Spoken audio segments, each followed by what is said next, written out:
If your spouse owes the IRS money, one of the first questions that comes up is, can they come after you for it? And the answer is, not automatically. But there are some very specific situations where you can end up exposed without realizing it. I've seen people assume they were completely safe, and then all of a sudden their refund gets taken or their bank account gets pulled into the situation. So what I want to do here is walk you through when you're actually at risk, and more importantly, how to make sure this doesn't turn into your problem. So let me guess what brought you here. Your husband or wife owes the IRS money, and the one thing you're really trying to figure out is simple. Are they going to come after me? Maybe the bill showed up before you got married.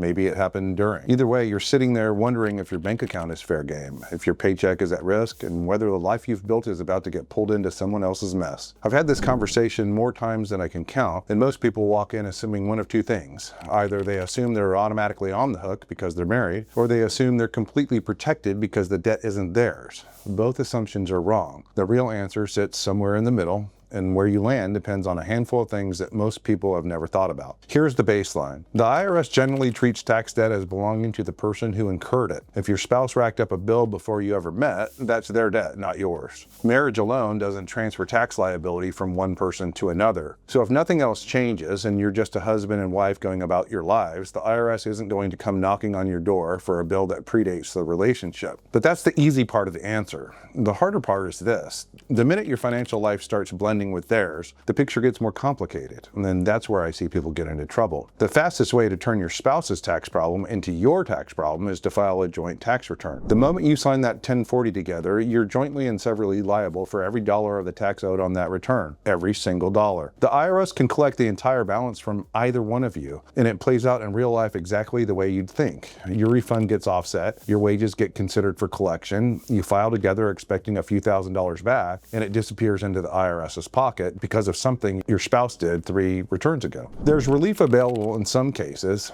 innocent spouse, injured spouse, equitable relief. But getting there is a fight, and the cleanest thing is not creating the problem in the first place. Once you've put something in both names, you've created an asset the IRS can reach. Joint bank accounts are the big one. If your spouse has a federal tax lien and you share a checking account with them, the IRS can levy that account, and they're not going to stop and sort out whose paycheck went in last. Same thing with property titled jointly. Your interest is yours, but their interest is theirs, and the IRS can attach a lien to it, force a sale in the right circumstances, and generally make your life miserable even when the debt isn't yours. People come in all the time saying, but half of that is mine. The IRS doesn't care about the half that's yours. They care about the half they can reach. This is where it gets uncomfortable for a lot of people.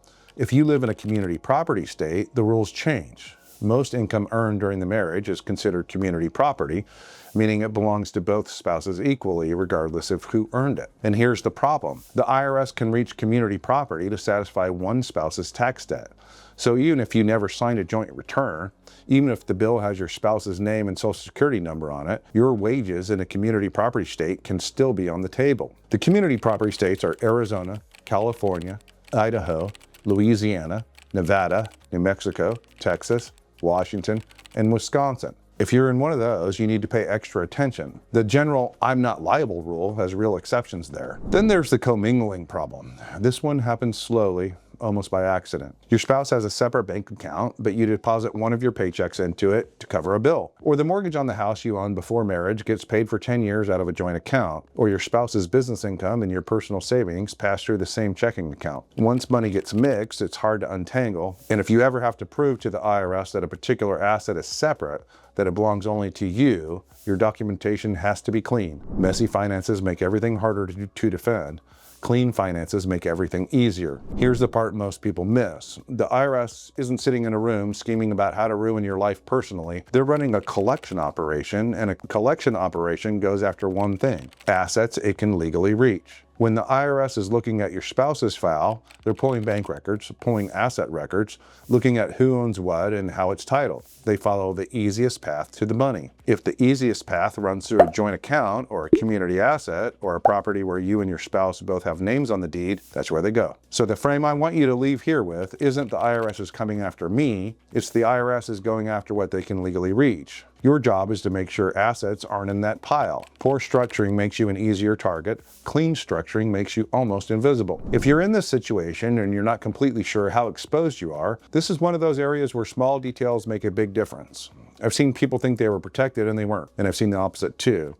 So if you want clarity on your specific situation, you can book a call using the link in the description, and we'll take a look at what's actually going on and where the risks are. First, look hard at whether you should be filing jointly. A lot of couples file joint by default because their CPA told them it saves on taxes, and most of the time it does. But if your spouse has an active IRS problem, that tax savings can cost you the price of a refund you were counting on, and worse. Filing separately takes you off the hook for your spouse's balance on that year's return. You give up some tax benefits, you pay more in total tax, but you're protecting yourself from joint and several liability on a bill that you didn't create. For some couples, that's a trade-off worth making, and for others it isn't. But it's a conversation that needs to happen before you sign a return, not after. Separate means actually separate, not kind of separate. Not we think of this as mine. Separate bank accounts with only your name on them. Separate investment accounts. Property that's titled in your name alone. Money that moves through your account, not through a joint one. And documentation that shows where every dollar came from. Intent doesn't protect you.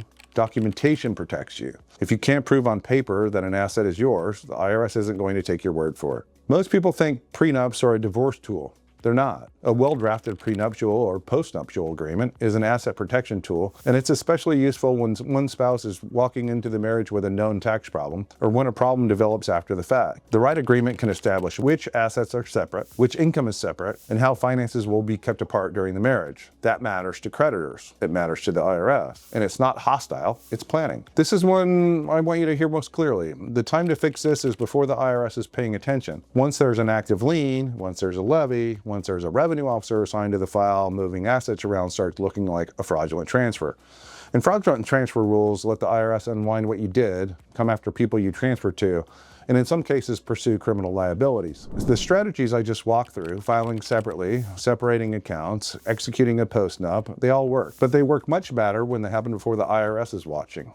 The earlier you plant the fence, the stronger it is when the storm hits. Here's where I see people go wrong. They take a situation like this to their CPA, and the CPA is a good person, but a CPA's job is compliance. File the return, pay the bill, keep the record straight. That's a different skill set than protecting you from exposure on someone else's tax problem. This is a legal strategy question. How you file, how your assets are titled, how your agreements are drafted, what you do when collection starts. That's work that belongs at a tax attorney's office, not because CPAs aren't valuable, because they are, but because the questions you're asking when your spouse owes the IRS aren't compliance questions, they're protection questions. After 32 years of doing this, I can tell you that the people who come out of these situations clean are almost always the ones who treated it as a legal problem from day one. So the key takeaway is this. Your spouse's IRS debt doesn't automatically become your problem, but the way you handle things going forward, how you file, how your assets are structured, how your finances are set up, that's what determines whether you stay protected or not. Now, the next layer to this, and something that can make these situations a lot worse, is what actually draws attention from the IRS in the first place. So in the next video, I'm going to walk you through the top IRS audit triggers, what tends to get flagged, what puts you on their radar, and what do you want to be aware of before it becomes a problem. See you there.